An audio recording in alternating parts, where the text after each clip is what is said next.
গতদিন আমরা বিজ্ঞানের 12 নম্বর চ্যাপ্টারের ক্ষেত্রে বিদ্যুৎ প্রবাহ এবং বিদ্যুৎ বর্তনী সম্পর্কে আমরা জেনেছিলাম এবং বিদ্যুৎ প্রবাহ, বিদ্যুৎ আদান এবং সময় এগুলোর মধ্যে আমরা সম্পর্ক পেয়েছিলাম যে বিদ্যুৎ প্রবাহকে আমরা দেখেছিলাম আই দ্বারা প্রকাশ করা হয়, আদানকে কিউ দ্বারা প্রকাশ করা হয় এবং সময়কে যদি টি দ্বারা প্রকাশ করা হয় তাহলে এই তিনটির মধ্যে সম্পর্কের যে সূত্র সেই সূত্রটি ছিল I equal to Q by T. এখন আমরা এই I equal to Q by T এই সূত্রের সাহায্যে আমরা একটি অঙ্ক করার চেষ্টা করব। তো যে অঙ্কটি তোমাদের বইতে পেজ নাম্বার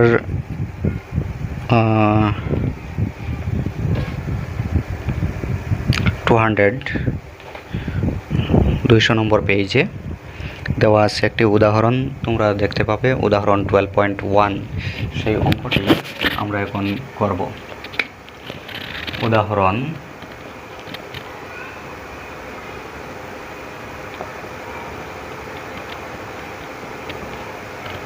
12.1। ঠিক আছে, এখানে একটি প্রশ্ন দেওয়া আছে। প্রশ্নটি হলো যে কোনো বাল্বের ফিলামেন্টের মধ্য দিয়ে 10 মিনিটে 0.5 অ্যাম্পিয়ার বিদ্যুৎ প্রবাহ চালিত হয়। বর্তনীতে বাহিত বিদ্যুৎ আদানের পরিমাণ নির্ণয় করো। বাল্বের ফিলামেন্টের মধ্য দিয়ে 10 মিনিটে 0.5 অ্যাম্পিয়ার বিদ্যুৎ প্রবাহ চালিত হয়, তাহলে বর্তনীতে কি পরিমাণ বিদ্যুৎ আদান প্রবাহিত হলো সেটা আমরা নির্ণয় করতে হবে। তখন আমরা দেখব এখানে কি কি দেওয়া আছে। দেখো, এখানে কোনো বাল্বের ফিলামেন্টের মধ্য দিয়ে 10 মিনিটে, 10 মিনিট হচ্ছে সময়, সময়কে আমরা টি দ্বারা প্রকাশ করি। তাহলে এখানে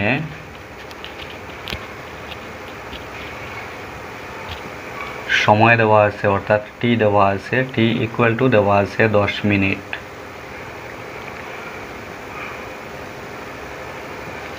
টি ইকুয়াল টু দেওয়া আছে 10 মিনিট। এখন প্রবাহিত বিদ্যুৎ প্রবাহের পরিমাণ দেওয়া আছে 0.5 অ্যাম্পিয়ার। তো বিদ্যুৎ প্রবাহের পরিমাণকে আমরা আই দিয়ে প্রকাশ করি বা সূচিত করি। তাহলে আই ইকুয়াল টু হলো 0.5 অ্যাম্পিয়ার। নির্ণয় করতে হবে আদানের পরিমাণ। আদানকে আমরা কিউ দ্বারা বুঝাই। তাহলে কিউ ইকুয়াল টু কত সেটা আমরা নির্ণয় করব। এখানে আই এবং টি দেওয়া আছে, নির্ণয় করতে হবে কিউ। তাহলে দেখো, এই তিনটির মধ্যে আমরা যে সম্পর্ক পেয়েছিলাম সেই সম্পর্কে ছিল I equal to Q by T. আমরা বিদ্যুৎ প্রবাহের যে সংজ্ঞা সেই সংজ্ঞা থেকে পেয়েছিলাম I equal to Q by T. সেই সূত্র গতদিন তোমাদেরকে দেখানো হয়েছে। তাহলে এখন আমরা জানি I equal to Q by T. এখন এখানে যদি আমরা যে মানগুলো দেওয়া আছে সেগুলো স্থাপন করি তাহলে কিউ এর মান নির্ণয় হয়ে যাবে। তো এখানে আই এবং টি এর মান দেওয়া আছে। এখন দেখো, এখানে টি মানে সময়, সেটা একক হচ্ছে মিনিট, আর বিদ্যুৎ প্রবাহ অর্থাৎ আই এর একক হচ্ছে অ্যাম্পিয়ার। তো আমরা জানি যে বিদ্যুৎ প্রবাহের এসআই একক হলো অ্যাম্পিয়ার। সুতরাং এখানে যেহেতু একটি এসআই এককে দেওয়া আছে কিন্তু সময় এসআই এককে দেওয়া নেই, সময় আমরা জানি এসআই একক হলো সেকেন্ড, সময়ের এসআই একক সেকেন্ড। তাহলে এখানে সময়ে এসআই এককে দেওয়া নেই কিন্তু বিদ্যুৎ প্রবাহ এসআই এককে দেওয়া আছে। সুতরাং আমরা সব সময় কী করব, নিউমারিক্যালসগুলো করার সময় আমরা এককগুলোকে একই এককে প্রকাশ করতে হবে। সেজন্য এখানে আমরা সময়কে এসআই এককে প্রকাশ করব। তো সময়ের এসআই একক যেহেতু সেকেন্ড, মিনিটকে আমরা সেকেন্ডে নিতে হবে। 60 সেকেন্ড সমান হচ্ছে 1 মিনিট। সুতরাং মিনিট থেকে সেকেন্ডে যেতে হলে 60 দিয়ে ইনটু করতে হবে। তো 10কে যদি আমরা 60 দিয়ে ইনটু করি তাহলে সেকেন্ড হয়ে যাবে। এখন দেখো, এস মানে সেকেন্ড, তো 10 ইন্টু 60 করলে হবে 600, অর্থাৎ 10 মিনিট ইকুয়াল টু হলো 600 সেকেন্ড। তাহলে এখন সময় হলো 600 সেকেন্ড, এসআই এককে আছে মানটি, আর বিদ্যুৎ প্রবাহের পরিমাণ 0.5 অ্যাম্পিয়ার সেটিও এসআই এককে আছে। তাহলে এখন আমরা কিউ এর মান নির্ণয় করতে হলে এই ফর্মুলার মধ্যে আমরা আই এবং টি এর মান স্থাপন করব। তো আই ইকুয়াল টু হচ্ছে 0.5 ইকুয়াল টু কিউ এর মান আমরা নির্ণয় করব ডিভাইডেড বাই টি এর মান হচ্ছে 600 সেকেন্ড ইমপ্লাইজ। এখন কিউ এর মান নির্ণয় করার জন্য আমরা কোনায় কোনায় পূরণ করব। তো কিউ ইকুয়াল টু হবে 0.5 into 600 implies Q equal to, এখানে ইন্টু করতে হবে, কত 5 দিয়ে আমি 600কে ইন্টু করব। 5 6 হলো 30, শূন্য আছে দুইটা শূন্য দিলাম। আর এখানে একটি সংখ্যার বামে দশমিক আছে, তাহলে এখানে পূরণফলের একটি সংখ্যার বামে দশমিক দিতে হবে, অর্থাৎ 300.0 হবে। আর 300.0 মানে হলো 300, তাহলে কিউ ইকুয়াল টু হলো 300। কিউ মানে হচ্ছে আদান। তো যেহেতু প্রশ্নতে বলা হয়েছিল যে বর্তনীতে বাহিত বিদ্যুৎ আদানের পরিমাণ নির্ণয় করো, তাহলে বিদ্যুৎ আদানের পরিমাণ হবে 300। এখন আদানের আছে একক আমরা জানি কুলম্ব, সুতরাং 300 কুলম্ব আদান প্রবাহিত হবে। তাহলে আমরা নিচে লিখব, অতএব নির্ণেয় বিদ্যুৎ আদানের পরিমাণ, অতএব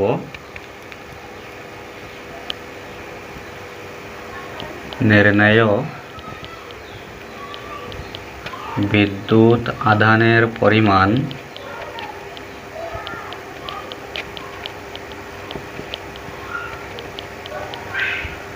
ইকুয়াল টু 300 কুলম্ব। কুলম্বকে সি দ্বারা প্রকাশ করা হয়। তাহলে এই হলো তোমাদের 12.1 উদাহরণের যে প্রশ্ন দেওয়া ছিল সেই প্রশ্নের সমাধান। এটি তোমরা উঠাও, তারপর আমি পরবর্তী টপিকস আরম্ভ করব।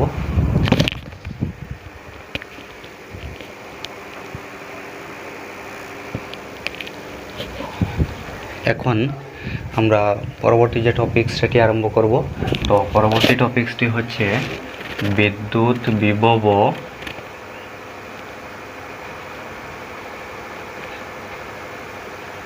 এবং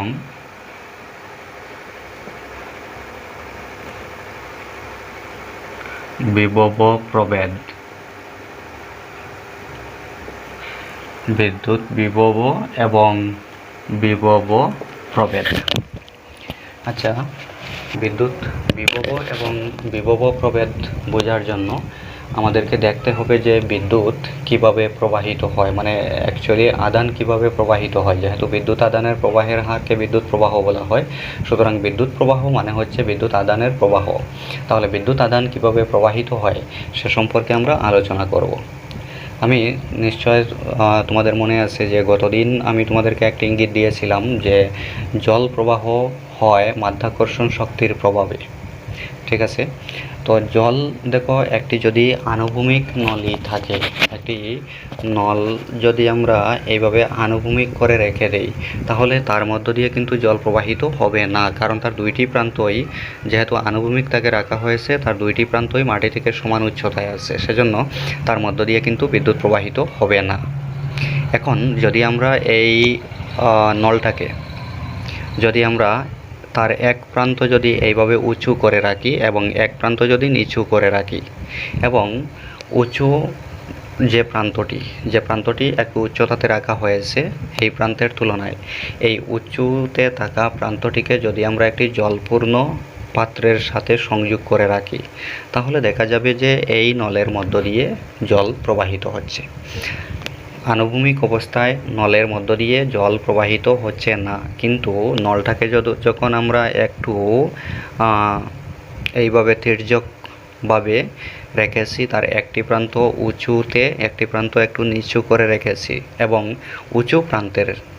উঁচু প্রান্তটিকে আমরা একটি জলপূর্ণ পাত্রের সাথে যখন সংযোগ করে রেখেছি, তখন দেখা গেল যে এই জলপূর্ণ পাত্রের মধ্য দিয়ে এই নলের মধ্য দিয়ে জলপূর্ণ পাত্র থেকে জল প্রবাহিত হয়েছে, অর্থাৎ এই নলের মধ্য দিয়ে জল প্রবাহিত হচ্ছে এবং উপর থেকে নিচের দিকে জল প্রবাহিত হচ্ছে। তো এখন এই যে নলের মধ্য দিয়ে জল প্রবাহিত হলো, যখন তাকে আমি একটু তির্যকভাবে রাখলাম, কিন্তু আনুভূমিকভাবে রাখলে তার মধ্য দিয়ে জল প্রবাহিত হচ্ছে না। তার কারণ কি?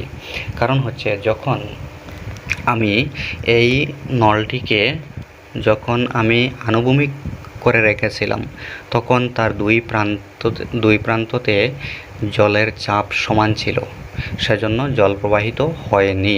কিন্তু যখন তাকে তির্যকভাবে রাখা হয়েছে এবং উঁচু প্রান্তটি জলপূর্ণ পাত্রের সাথে সংযোগ করে রাখা হয়েছে, তখন একটি প্রান্ত নিচে আছে, একটি প্রান্ত উপরে আছে, তখন এই নলের দুই প্রান্তের মধ্যে জলের চাপ সৃষ্টি হবে, এবং এই জলের চাপ সৃষ্টি হওয়ার ফলেই এই নলের মধ্য দিয়ে জল প্রবাহিত হবে, জল গড়িয়ে যাওয়া আরম্ভ করবে বা গড়িয়ে যাবে। তাহলে এখন এই যে জল প্রবাহিত হলো জলের চাপ সৃষ্টি হওয়ার ফলে, এই নলের দুই প্রান্তে জলের চাপ সৃষ্টি হওয়ার ফলে তার মধ্য দিয়ে জল প্রবাহিত হলো। তাহলে এখন এই যে দুই প্রান্তের মধ্যে জলের চাপ কীভাবে সৃষ্টি হলো, মানে এখানে দেখো দুইটি আনুভূমিক থাকলে জলের চাপ সমান থাকে, এবং যখন তির্যকভাবে রাখা হয়েছে তখন দুইটি প্রান্তের মধ্যে যে জলের যে চাপ, সেই চাপের মধ্যে পার্থক্য থাকবে। এই চাপ এই প্রান্ত এবং এই প্রান্ত, উঁচু প্রান্ত এবং নিচু প্রান্ত, দুইটি প্রান্তের মধ্যে জলের চাপের পার্থক্য থাকবে, মানে দুইটি প্রান্ততে জলের চাপ সমান থাকবে না, পার্থক্য থাকবে। এবং এই জলের চাপের পার্থক্য দুইটি প্রান্তে থাকার ফলে তার মধ্য দিয়ে জল প্রবাহিত হবে। তাহলে এখন এই যে জলের চাপের যে পার্থক্য, সেটা কিভাবে সৃষ্টি হলো? সেটা অবশ্যই মাধ্যাকর্ষণীয় শক্তির প্রভাবে সৃষ্টি হয়েছে।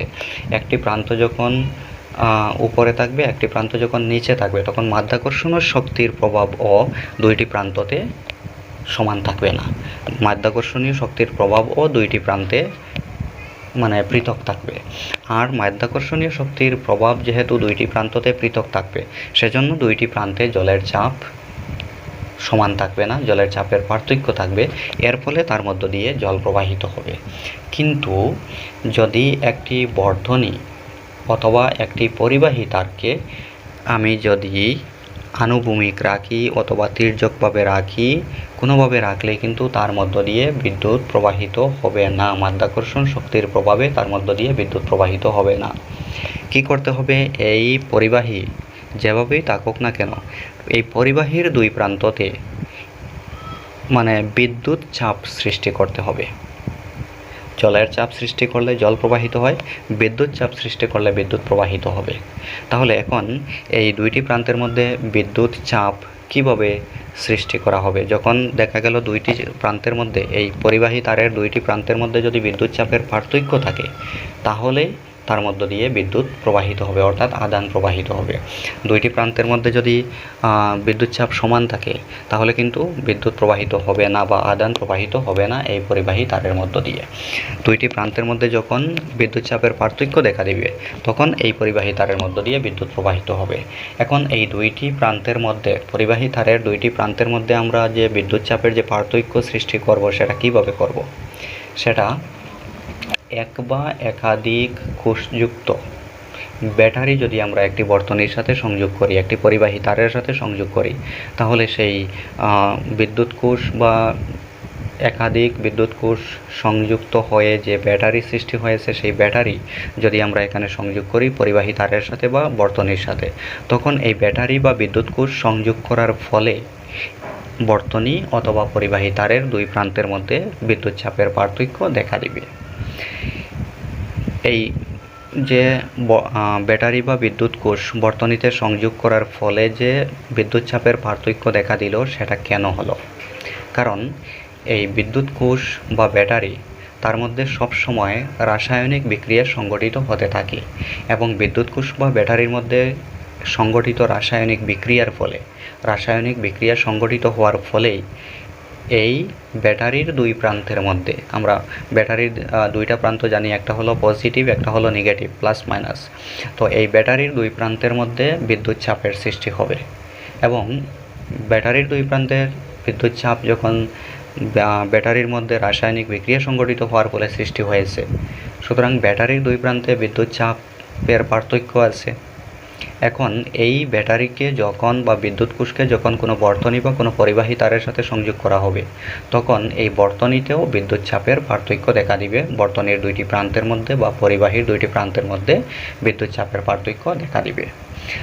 মনে রাখবে যে একটি ব্যাটারি বা একটি বিদ্যুৎ কোষকে যখন বর্তনীতে সংযোগ করা হয়, তখন এই ব্যাটারিতে বা বিদ্যুৎ কোষে রাসায়নিক বিক্রিয়া সংঘটিত হওয়ার ফলে ব্যাটারির দুই প্রান্তে বিভব প্রভেদ, দুই প্রান্তে বিদ্যুৎ চাপের পার্থক্য দেখা দেয়। যে পার্থক্য বর্তনীতে বিদ্যুৎ কোষ বা ব্যাটারিকে সংযোগ করার ফলে বর্তনীতেও দুই প্রান্তের মধ্যে এই বিদ্যুৎ চাপের পার্থক্য দেখা দেয়। এখন এই ব্যাটারি বা বিদ্যুৎ কোষকে কেবলমাত্র বর্তনীতে যখন সংযোগ করা হয়, তখন তার দুই প্রান্তে যে বিভব প্রভেদ, তার দুই প্রান্তে যে বিদ্যুৎ চাপের পার্থক্য থাকে, সেটা কিন্তু নয়। যখন আমরা বর্তনীতে সংযোগ করি, তখন তার দুই প্রান্তের মধ্যে বিদ্যুৎ চাপের পার্থক্য থাকে, তাছাড়া যদি বর্তনীতে সংযোগ করা না হয় তবুও কিন্তু একটি ব্যাটারির দুই প্রান্তের মধ্যে বিদ্যুৎ চাপের পার্থক্য থাকে। অর্থাৎ ব্যাটারি বা বিদ্যুৎ কোষকে বর্তনীর সাথে সংযোগ করা হোক বা না হোক, তার মধ্যে কিন্তু রাসায়নিক বিক্রিয়া সংঘটিত হবে এবং এই রাসায়নিক বিক্রিয়া সংঘটিত হওয়ার ফলে তার দুই প্রান্তে বিদ্যুৎ চাপের পার্থক্য দেখা দিবে এবং এই বিদ্যুৎ চাপের পার্থক্য থাকার ফলে আদানগুলো গতিশীল হবে, আদানগুলো প্রবাহিত হবে এবং এই আদানগুলো প্রবাহের ফলে বিদ্যুৎ প্রবাহের সৃষ্টি হবে। ঠিক আছে, এখন এই যে বিদ্যুৎ চাপের যে পার্থক্য কোনো পরিবাহীর দুই প্রান্তের মধ্যে বা দুইটি বিন্দুর মধ্যে, অথবা কোনো বর্তনীর দুইটি প্রান্তের মধ্যে বা দুইটি বিন্দুর মধ্যে, অথবা ব্যাটারির দুইটি প্রান্তের মধ্যে বিদ্যুৎ চাপের যে পার্থক্য, এই বিদ্যুৎ চাপের পার্থক্যটাকে বলা হয় বিভব প্রভেদ। ঠিক আছে, বিভব প্রভেদ। বিদ্যুৎ চাপের যে পার্থক্য কোনো বর্তনীতে বা কোনো পরিবাহী তার অথবা কোনো বিদ্যুৎ কোষ বা ব্যাটারিতে, সেই বিদ্যুৎ চাপের পার্থক্যকে বলা হয় বিভব প্রভেদ এবং এই বিদ্যুৎ চাপকে বলা হয় বিদ্যুৎ বিভব।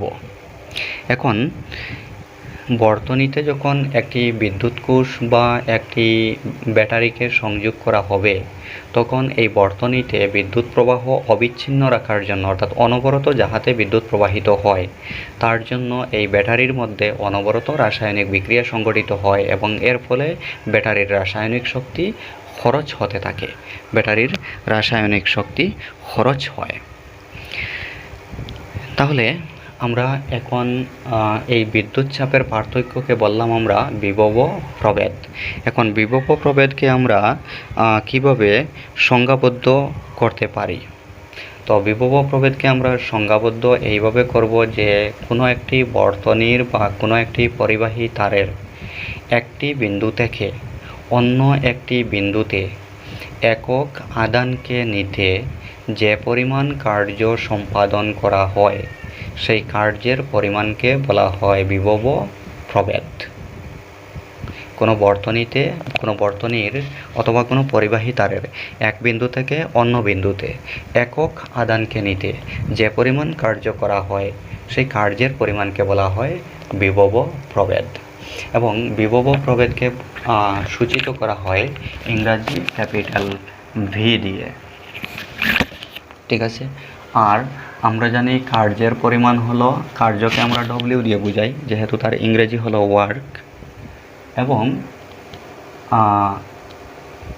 আধানকে আমরা কিউ দিয়ে বুঝাই।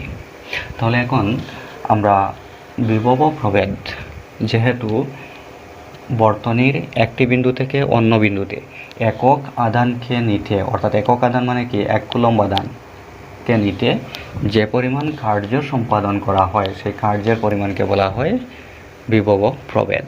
তাহলে দেখো এখানে বিভব প্রভেদ ভি ইকুয়াল টু কী হবে? মনে করো আমরা ধরলাম যে কোনো একটি বর্তনীর একটি বিন্দু থেকে অন্য একটি বিন্দুতে কিউ কুলম্ব আদানকে নিতে ডব্লিউ পরিমাণ কার্য সম্পাদন করা হলো, ডব্লিউ জুল কার্য সম্পাদন করা হলো। কার্যের একক আমরা জানি জুল। তাহলে আমরা ধরলাম যে বর্তনীর একটি বিন্দু থেকে অন্য একটি বিন্দুতে কিউ কুলম্ব আদানকে নিতে সম্পাদিত কার্যের পরিমাণ হলো ডব্লিউ। তাহলে 1 কুলম্ব আদানকে নিতে, বর্তনীর একটি বিন্দু থেকে অন্য বিন্দুতে 1 কুলম্ব আদানকে নিতে কী পরিমাণ কার্য সম্পাদন করা হবে? তো কার্যের পরিমাণকে যদি আমরা আদানের পরিমাণ দিয়ে ভাগ করি তাহলে 1 কুলম্ব আদানকে নিতে যে পরিমাণ কার্য সম্পাদন করা হয় তার পরিমাণ নির্ণয় হয়ে যাবে। অর্থাৎ 1 কুলম্ব আদানকে নিতে মোট কার্যের পরিমাণ হবে W/Q। ঠিক আছে, তাহলে এই 1 কুলম্ব আদানকে নিতে কার্যের পরিমাণ হলো W/Q, সেটাই হবে বিভব প্রভেদ, অর্থাৎ V ইকুয়াল টু হবে W/Q। অর্থাৎ যদি কিউ কুলম্ব আদানকে বর্তনীর এক বিন্দু থেকে অন্য বিন্দুতে নিতে ডব্লিউ জুল কার্য সম্পাদন করা হয় তাহলে বিভব প্রভেদ V ইকুয়াল টু হবে W/Q। তাহলে বিভব প্রভেদ কার্য এবং আদান এই তিনটির মধ্যে যে সম্পর্ক, এই সম্পর্কের সূত্রটি হলো V equal to W by Q.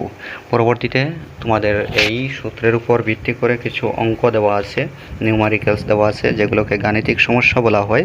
তো এই গাণিতিক সমস্যাগুলো সমাধান করার জন্য তোমাদের এই সূত্রের প্রয়োজন হবে। তো সুতরাং তোমরা সূত্রগুলো শিখে নেবে যে বিভব, প্রভেদ, কার্য এবং আদান, এই তিনটির মধ্যে সম্পর্ক হলো V equal to W by Q. ঠিক আছে, এখন এই বিভব প্রভেদ তার এসআই একক হলো ভোল্ট। বিভব প্রভেদ তার এসআই একক হলো ভোল্ট।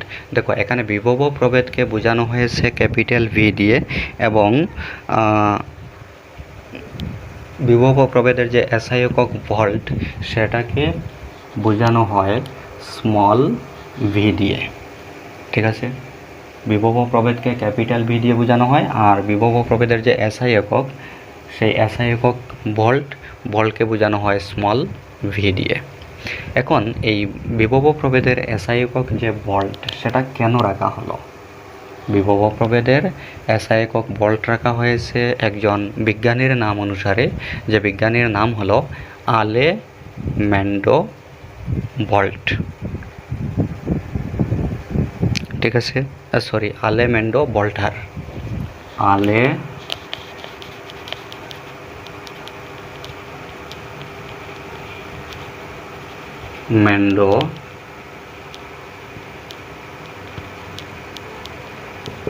ভোল্টার নাম অনুসারে, বিজ্ঞানী আলেমেন্ডো ভোল্টার নাম অনুসারে বিভব প্রভেদের এসআই একক রাখা হয়েছে ভোল্ট। ঠিক আছে, এখন দেখো আমরা দেখলাম যে বিভব প্রভেদ বলতে আমরা বুঝি যে কোনো বর্তনী বা কোনো পরিবাহী তারের এক বিন্দু থেকে অন্য বিন্দুতে এক কুলম্ব আদান, একক আদানকে নিতে, একক আদান মানে এক কুলম্ব আদানকে নিতে যে পরিমাণ কার্য সম্পাদন করা হয় তাহাকে বলা হয় বিভব প্রভেদ। এখন বিভব প্রভেদ ইকুয়াল টু হচ্ছে V equal to W by Q. এখন মনে করো যদি আমরা ডব্লিউ ইকুয়াল টু যদি ধরি 1 জুল, ডব্লিউ মানে কার্য, তো কার্যের একক হলো জুল, কার্যের এসআই একক হলো জুল। তো এখন আমরা কার্যের পরিমাণ ধরলাম 1 জুল, এবং আদান কিউ ইকুয়াল টু ধরলাম আমরা 1 কুলম্ব। তখন কি হবে? তখন ভি ইকুয়াল টু হবে ডব্লিউ বাই কিউ। ডব্লিউ এর মান হলো 1 ডিভাইডেড বাই কিউ এর মান হলো 1। তাহলে ভি ইকুয়াল টু হলো 1/1 মানে 1, অর্থাৎ বিভব প্রভেদ হলো 1 ভোল্ট। তাহলে বিভব প্রভেদ 1 ভোল্ট বলতে আমরা কি বুঝি? বিভব প্রভেদ 1 ভোল্ট মানে হবে যদি কোনো বর্তনীর একটি বিন্দু থেকে অন্য একটি বিন্দুতে 1 কুলম্ব আদানকে নিতে 1 জুল পরিমাণ কার্য যদি সম্পাদন করা হয়, তাহলে সেই বর্তনীর বিভব প্রভেদকে বলা হবে বিভব প্রভেদ 1 ভোল্ট।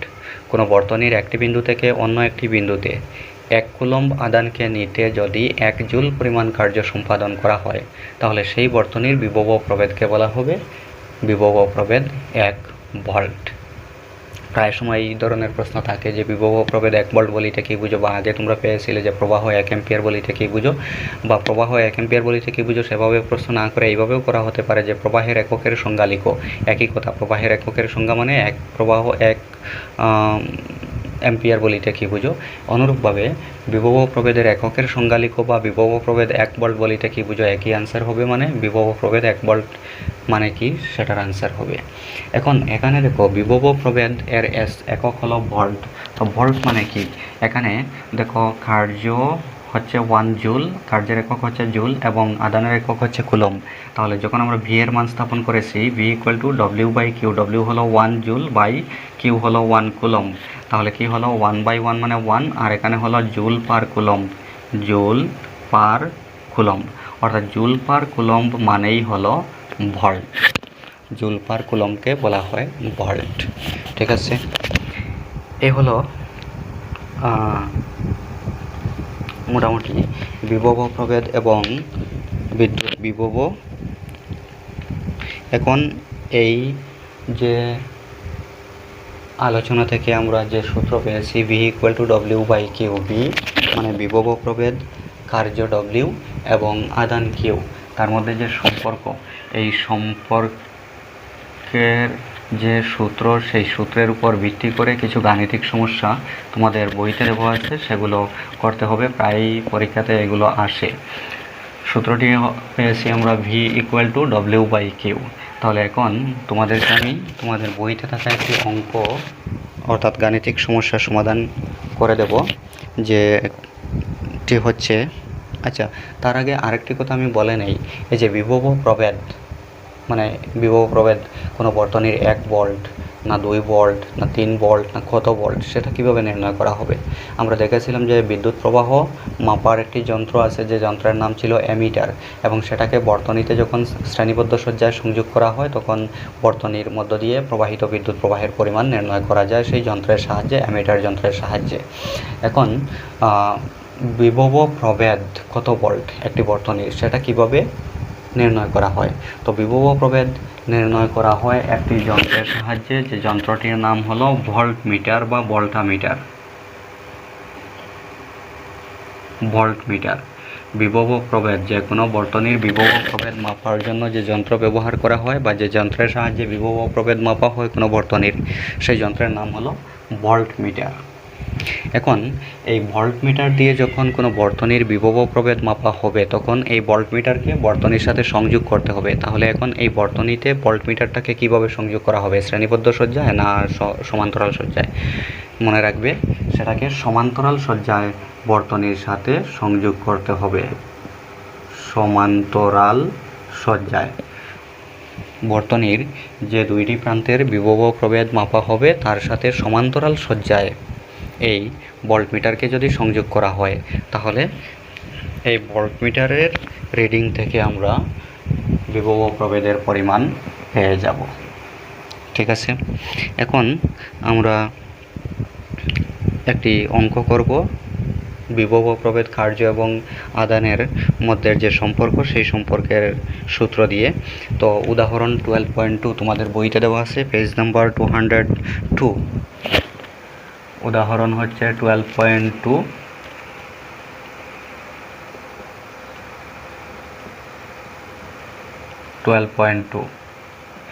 এই উদাহরণ বা এই প্রশ্নতে কি বলা হয়েছে, 12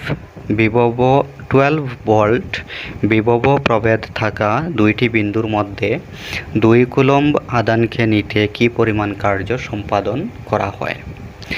12 ভোল্ট 12 ভোল্ট বিভব প্রভেদ থাকা দুইটি বিন্দুর মধ্যে, অর্থাৎ কোনো বর্তনীর দুইটি বিন্দুর মধ্যে বিভব প্রভেদ হলো 12 ভোল্ট। তাহলে এই বর্তনীর একটি বিন্দু থেকে অন্য বিন্দুতে যদি 2 কুলম্ব আদানকে নিতে হয় তাহলে কি পরিমাণ কার্য সম্পাদন করা হবে।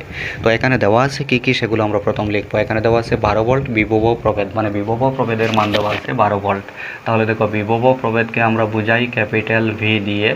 তাহলে এখানে ভি ইকুয়াল টু হলো 12 ভোল্ট, 12 ভোল্ট।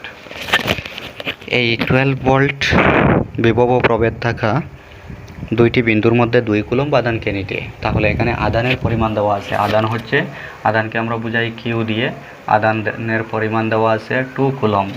এখন 2 কুলম্ব আদানকে নিতে কি পরিমাণ কার্য সম্পাদন করতে হবে, তাহলে কার্যের পরিমাণ নির্ণয় করতে হবে। তো কার্যকে আমরা বুঝাই ডব্লিউ দিয়ে। ডব্লিউ এর পরিমাণ আমরা নির্ণয় করব। এখানে বিভব প্রভেদের এসআই একক দেওয়া আছে ভোল্ট, আবার আদানেরও এসআই একক দেওয়া আছে কুলম্ব। সুতরাং এককগুলো একই এককে আছে, পরিবর্তন করার প্রয়োজন নেই। এখন দেখো এই তিনটির মধ্যে সম্পর্ক আমরা এইমাত্র পেয়েছি যে V equal to W by Q. তাহলে আমরা লিখব, আমরা জানি V equal to W by Q. এখান থেকে আমরা ডব্লিউ এর মান নির্ণয় করতে হবে। ভি এবং কিউ এর মান দেওয়া আছে, তাহলে ভি এবং কিউ এর মান আমরা স্থাপন করব। ভি এর মান হচ্ছে 12 ইকুয়াল টু ডব্লিউ এর মান নির্ণয় করতে হবে ডিভাইডেড বাই কিউ, কিউ এর মান হচ্ছে 2 ইমপ্লাইজ। এখন কোনায় কোনায় পূরণ করলে ডব্লিউ ইকুয়াল টু হবে 2 × 12 মানে 24। তাহলে ডব্লিউ মানে হচ্ছে কার্যের পরিমাণ, তো কার্য হবে 24। এখন কার্যের একক হচ্ছে জুল, কার্যের এসআই একক হলো জুল। এখানে যেহেতু বিভব প্রভেদ এবং আদানের এসআই একক দেওয়া ছিল, সুতরাং কার্যেরও এসআই একক হবে জুল। তাহলে এখানে নির্ণয় কার্যের পরিমাণ হবে 24 জুল। অতএব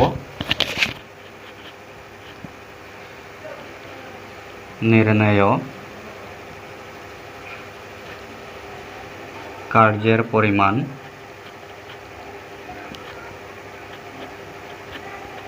ইকুয়াল টু 24 জুল, জুলকে যে দ্বারা প্রকাশ করা হয়। ঠিক আছে, তো এই প্রশ্নটি আমি অর্থাৎ এই গাণিতিক সমস্যার সমাধান করে দিয়েছি, এটি তোমরা উঠাবে। ঠিক আছে,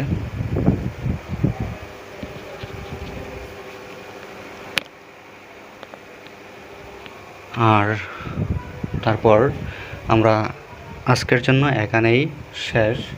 তারপর আমরা আরও কিছু এই সূত্রের উপর ভিত্তি করে V = W/Q এই সূত্রের উপর ভিত্তি করে আরও কিছু সমস্যা আছে, সেই সমস্যাগুলো আমি সমাধান তোমাদেরকে করে দেওয়ার চেষ্টা করব। এবং কিছু প্রশ্ন তো যেখানে তোমাদের বইতে যে প্রশ্নাবলী দেওয়া আছে, প্রশ্নাবলীর প্রথম যে প্রশ্ন বলা হয়েছে কোনো পরিবাহীর দুই বিন্দুর মধ্যে বিভব ও প্রভেদ বজায় রাখার একটি কৌশল। তো আমরা দেখেছি যে একটি বর্তনীতে বিভব ও প্রভেদ বজায় রাখা হয় যে কৌশলের মাধ্যমে, সেই কৌশলটি হচ্ছে ব্যাটারি বা বিদ্যুৎ কোষ। বিদ্যুৎ কোষ যখন বর্তনীতে সংযোগ করা হয় তখন ব্যাটারির দুই প্রান্তের মধ্যে বিভব ও প্রভেদ বজায় থাকে, বিভব ও প্রভেদ সৃষ্টি হয়, অর্থাৎ বিদ্যুৎ চাপের সৃষ্টি হয়।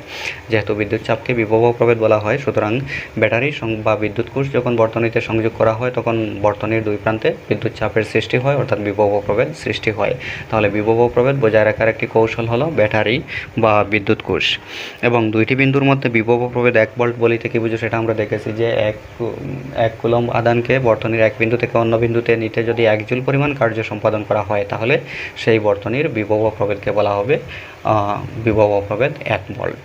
ঠিক আছে, আর তারপর আরও একটি গাণিতিক সমস্যা আছে প্রশ্নাবলীতে, দেখবে যদি পারো তোমরা নিজেরা করবে, আমি নেক্সট দিন আবার করে দেব।